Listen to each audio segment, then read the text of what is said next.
నమస్కారం నమస్తే. సార్. కొడాలి నాని చంద్రబాబు నాయుడు గారి బూట్లు తుడుస్తున్నట్టుగా కొన్ని ఫ్లెక్సీలు ఏర్పాటు చేశారు సార్. మరి ఇది టీడీపీ వాళ్ళు ఏర్పాటు చేస్తారా, వైసీపీ వాళ్ళు ఏర్పాటు చేస్తారా తెలియదు కానీ కొడాలి నాని కూడా ఒక సిగ్నల్ అందజేస్తున్నట్టుగా, అంటే తన క్షమాపణ చంద్రబాబు నాయుడు గారు కోరుతున్నట్టుగా కొన్ని సిగ్నల్స్ పంపాలని చెప్పేసి ప్రయత్నం జరుగుతుందని అంటున్నారు. నిజంగా కొడాలి నాని మరి అటువంటి స్థితికి వచ్చాడంటారా? మీరు ఏం చెప్తారు సార్ దీని గురించి? అంటే రాజకీయాల్లో ఏది అసాధ్యం కాదు, ఏమైనా జరగచ్చు. బద్ధ శత్రువులుగా ఉండేవాళ్ళు కలిసిపోయిన సందర్భాలు అనేకం చూసాం. నిన్నటి వరకు బండబూతులు తిట్టుకొని మరుసటి రోజు చట్టాపట్టాలు వేసుకొని తిరిగిన వాళ్ళని చాలామందిని మనం చూసాము. కాబట్టి అంతెందుకు, షర్మిల మన రేవంత్ రెడ్డి ఉన్నారు కదా, ఒక దొంగకి ఇచ్చారు కాంగ్రెస్ వర్గాలు, రేవంత్ రెడ్డి ఒక దొంగ అని మాట్లాడింది. మళ్ళీ అదే షర్మిల వాళ్ళ ఇంటికి వెళ్ళి ఆయన్ని ఆహ్వానించింది. తర్వాత వాళ్ళిద్దరూ ఒకటైపోయారు. ఒకే పార్టీలో 2 రాష్ట్రాల్లో ఆమె పిసిసి అధ్యక్షురాలు అయితే ఇక్కడ ఈయన సీఎం అయ్యాడు. కాబట్టి ఈ రాజకీయాల్లో అంటరానితనం అనేది ఉండదు. రెండోది, పర్మనెంట్ స్నేహితులు కానీ పర్మనెంట్ ఎనిమీస్ కానీ రాజకీయాల్లో ఉండరు. సో ఎవరితోనైనా కలవచ్చు, ఏమైనా జరగచ్చు. అలాగా తీసుకున్నప్పుడు ఇప్పుడు కొడాలి నానిది ఎందుకు వచ్చిందంటే సడన్గా ఫ్లెక్సీలు అక్కడ వచ్చాయి. ఆ ఫ్లెక్సీల్లో ఏంటంటే కొడాలి నాని చంద్రబాబు కాళ్ళు తుడుస్తున్నట్టుగా ఉంది, బూట్లు తుడుస్తున్నట్టుగా.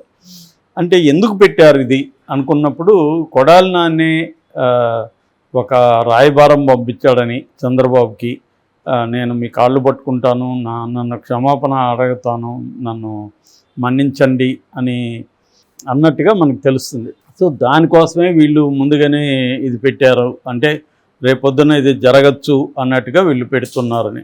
సో జరగచ్చా లేదంటే పాజిబుల్ అంటే కొడాలి నానికి ఆల్రెడీ మనం చూసాం, ఆయనకి అంత ఆరోగ్యం కూడా బాగాలేదు. పైగా ఇదే నా చివరి ఎన్నికలని కూడా అన్నాడు. సో ఇంకా రాజకీయాల్లోనే ఉండొద్దు అనుకున్న మనిషి కాంప్రమైజ్ అవ్వదామని అనుకుంటాడు కదా, ఎందుకంటే ఆరోగ్యం బాగాలేదు. రేపు ఖచ్చితంగా ఆయన్ని వీళ్ళు జైల్లో పెడతారు. సో జైల్లో పెట్టచ్చు, కొంత హార్ష్గా కూడా పోలీసులు రేపు డీల్ చేయొచ్చు. ఆల్రెడీ ఇప్పుడు త్రిపులార్ని రఘురామకృష్ణరాజుని డీల్ చేస్తారనేది విమర్శలు వచ్చాయి. కాబట్టి ఈయన కూడా కొంత హార్ష్గా రేపొద్దున వీళ్ళు అదే పని చేస్తారు కదా, నీవు నేర్పిన విద్య నీరజాక్షలాగా అదే పని వీళ్ళు చేస్తారు. వీళ్ళు కూడా ఫ్రైడే నైట్ ఎప్పుడు ఆయన అరెస్ట్ చేస్తారు. అరెస్ట్ చేసి ఒక 2 రోజులు ఎక్కడో పెట్టుకుంటారు. సడన్గా మిస్ అయ్యాడు అంటారు. ప్యాకాట దాంట్లోనో లేదా క్యాసినోనో ఏదో ఒక కుంభకోణంలో ఆయన ఇరికిస్తారు. ఇరికిచ్చి హార్ష్గా డీల్ చేసే అవకాశాలు ఉన్నాయి. దాని తర్వాత ఆయన్ని జైల్లో పెడతారు. చంద్రబాబు కంటే వ్యవస్థల్లో ఆయనకున్న పట్టు వేరు. జగన్ అలాగా చేయగలరా? జగన్ అర్ధరాత్రి జడ్జి దగ్గరికి కేసు వెళ్ళేట్టుగా చేయగలరా? మరుసటి రోజు మార్నింగ్ లోపల బెయిల్ తీసుకుని బయటికి తీసుకురాగలరా? అవన్నీ జగన్ చేయలేడు. చంద్రబాబు అంటే చేయగలిగాడు. చంద్రబాబు అసలు జైల్లో పెట్టనేయకుండా చూసుకున్నాడు. త్రిపులార్ విషయంలో కూడా చూసాం మనం. అర్ధరాత్రులంతా సుప్రీంకోర్టులు, హైకోర్టు జడ్జిలు వాళ్ళ ఇళ్ళ కాడ కూడా కేసులు చూసేవాళ్ళు. సో చంద్రబాబుకు ఉండే వ్యవహారం వేరు, జగన్కు ఉండే వ్యవహారం వేరు. అందువల్ల కొడాలి నానికి కూడా ఇవన్నీ తెలుసు. కాబట్టి రేపు మనం ఏమన్నా లోపలికి వెళ్తే జగన్ సేవ్ చేయలేడు, మనం ఇబ్బందులు పడాలి, మళ్ళీ మన ఫ్యామిలీ ఇబ్బందులు పడాలి. కాబట్టి దీనికంటే ఏదో ఎవడికి తెలుసు, పోతే పోయింది, మనం చంద్రబాబుని సరెండర్ అయిపోయి ఆయన కాళ్ళు పట్టుకుంటే పోతుంది కదా అనేది ఉండొచ్చు. ఎందుకంటే కాళ్ళు పట్టుకోవడం, జుట్టు పట్టుకోవడం అనేది రాజకీయ నాయకులు పెద్ద సమస్య కాదు. అందితే జుట్టు పట్టుకుంటారు, అందకపోతే కాళ్ళు పట్టుకుంటారు. అది తప్పదు, అది వాళ్ళు ప్రిపేర్ అయి ఉంటారు మానసికంగా. కాబట్టి అంటే నేను ఆయన ఇవన్నీ చేస్తాడని చెప్పట్లేదు, పాజిబుల్ కాదా అనేది మాత్రం డిస్కస్ చేస్తున్నా. ఆయన కాకపోతే చాలామంది అలాగే ఉండేవాళ్ళు ఉంటారు రాజకీయాల్లో. ఆయన చేస్తాడా లేదనేది మనకు తెలియదు. చేయకుండా ఆయన ఎదుర్కోవచ్చు. నన్ను జైలుకి పంపిస్తే నేను వెళ్తాను అని చెప్పచ్చు. బట్ అది ఎదుర్కొనే దానికి చాలా శక్తి సామర్థ్యాలు కావాలి, వ్యవహారం డబ్బులు ఉండాలి, ఖర్చు పెట్టాలి, అన్నీ కావాలి. దానికి అంత ఈజీ కాదు. పవర్లో ఉన్నప్పుడు ఇష్టం వచ్చినట్టు మాట్లాడచ్చు. అందుకని ఎప్పుడైనా కూడా పవర్లో మనం ఉన్నాం కాబట్టి ఎదుటి వాళ్ళని ఇష్టం వచ్చినట్టు మాట్లాడకూడదు అనేది నేర్చుకోవాలి. ఇట్లాంటి వాళ్ళు ఎగ్జాంపుల్ చూసి. అటు ఆల్రెడీ ఆమె హాస్పిటల్ నుంచి ఏదో వీడియో చేసింది రోజా. వీళ్ళకందరికీ ఇప్పుడు ఖచ్చితంగా ఉంటుంది. ఎందుకంటే విపరీతంగా వీళ్ళు రెచ్చిపోయి వ్యక్తిగత స్థాయిలో కొడాలి నాని చంద్రబాబుని ఎంత ఘోరంగా మాట్లాడారో మనం చూసాము. సో వాడు వీడని హీనంగా మాట్లాడడం, ఈవెన్ అసెంబ్లీలో కూడా అటాక్ చేయడం, దీనంతా కూడా జగన్ ఎంకరేజ్ చేశాడు. అట్లాగే యువతలు కూడా అయ్యన్న పాత్రులు లాంటి వాళ్ళు, తన ఊరు పటాభి లాంటి వాళ్ళు, ఇక్కడ కూడా సాక్షాత్తు లోకేష్, పవన్ కళ్యాణ్, చంద్రబాబులు కూడా అట్లాగే అభ్యుజ్యంగానే మాట్లాడారు సైకో అని. కాబట్టి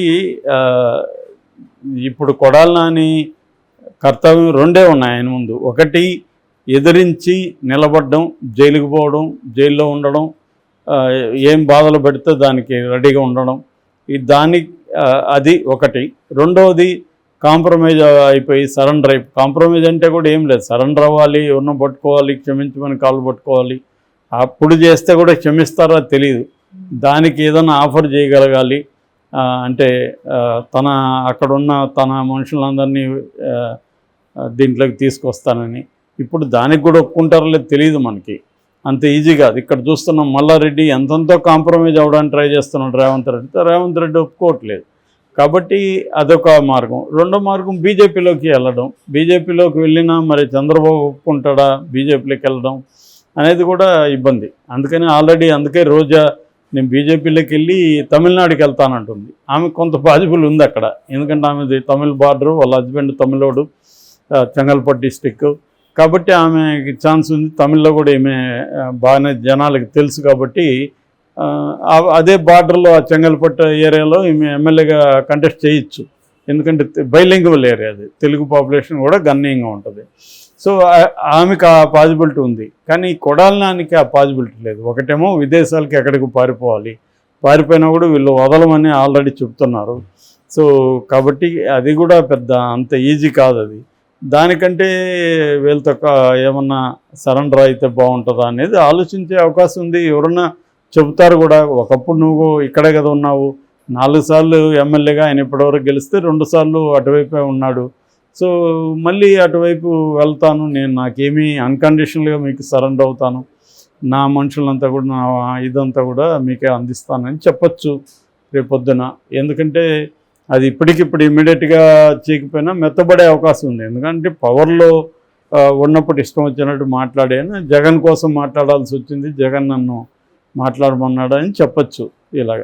కాకపోతే చెప్పినా కూడా కాంప్రమైజ్ అవుతారని డౌట్. అందుకని చంద్రబాబు అయితే కొద్దిగా ఇట్లాంటి వాడికి కరిగే అవకాశం ఉంది. లోకేష్ అయితే చెప్పుకున్నట్టుగా నేను మూర్ఖుణ్ణి, నేను వీళ్ళందరి మీద ప్రతీకారం తీర్చుకుంటా అన్నాడు. సో ఖచ్చితంగా తీర్చుకుంటారు, లీగల్గానే తీర్చుకునే అవకాశం ఉంది. ఎందుకంటే ఇప్పుడు వాళ్ళు అదే పనిలో ఉన్నారు, ప్రతీకారం రివెంజ్ మోడ్లోనే ఉన్నారు. సో అందువల్ల వల్లభనేని వంశీ కానీ, కొడాలి నాని కానీ, రోజా కానీ, అంబటి రాంబాబు కానీ, తర్వాత అనిల్ యాదవ్ కానీ, ఇలాంటి వాళ్ళకి ఖచ్చితంగా ఇబ్బందులే ఉంటాయి. దాంతోపాటు రేపు పొద్దున్న జగనే జైలుకి వెళ్ళాడు అనుకో, వీళ్ళని ఎవరు ఫాలోఅప్ చేయాలి, ఎవరు చూడాలి పార్టీ తరఫున? విజయసాయిరెడ్డి నాకెందుకు అనుకుంటాడు, సుబ్బారెడ్డి ఎందుకు లేరా మనకు అనుకోవచ్చు. ఇలాగే ఎవరు ఉంటారు ఇంకా? సో ఇక్కడ అట్లా కాదు. కనీసం ఇక్కడ చంద్రబాబు జైల్లో ఉండి కూడా గైడ్ చేయగలిగాడు, జైల్లో ఉండి కూడా అందరినీ అతను లాయర్లను రోజు కలిసి మేనేజ్ చేయగలిగాడు. దాదాపు 150 మంది లాయర్లు పనిచేస్తారు అతనికి, అడ్వకేట్స్ బృందం. ఆ స్థాయి ఉందా వైసీపీలో? అంత సీన్ ఉందా? ఇక్కడ లోకేష్ వెళ్ళి ఢిల్లీలో 20 రోజుల పైన కూర్చొని లోకేష్ ఆర్గనైజ్ చేశాడు. రెండోది ఏంటంటే ఫండ్స్ ఇచ్చేవాళ్ళు, చంద్రబాబుకు 1000 కోట్లు ఇచ్చేవాళ్ళు ప్రపంచవ్యాప్తంగా ఉన్నారు. అటువంటి మెకానిజం వైసీపీకి ఉందా? సో ఇటువంటి ప్రాబ్లమ్స్ అంతా ఉన్నాయి. కాబట్టి కొడాలిలోకి ఈజీ మార్గం సరెండర్ అయిపోతాము, జగన్ మళ్ళీ 5 ఏళ్లకు వస్తాడో తెలీదు, రాకపోతే మళ్ళీ పరిస్థితి ఏంటి? సో ఇవన్నీ వాళ్ళకి ఉంటాయి, ఆ భయాలు ఉంటాయి. అందువల్ల చంద్రబాబుని ట్రై చేయరా అంటే ట్రై చేసే అవకాశం ఉంది. ఎందుకంటే అవతల జగన్తో ఉంటే వాళ్ళు పోరాడుతూ ఉండాలి. అది ఎంత మాత్రం సాధ్యం అనేది మనకి డౌట్ అన్నమాట.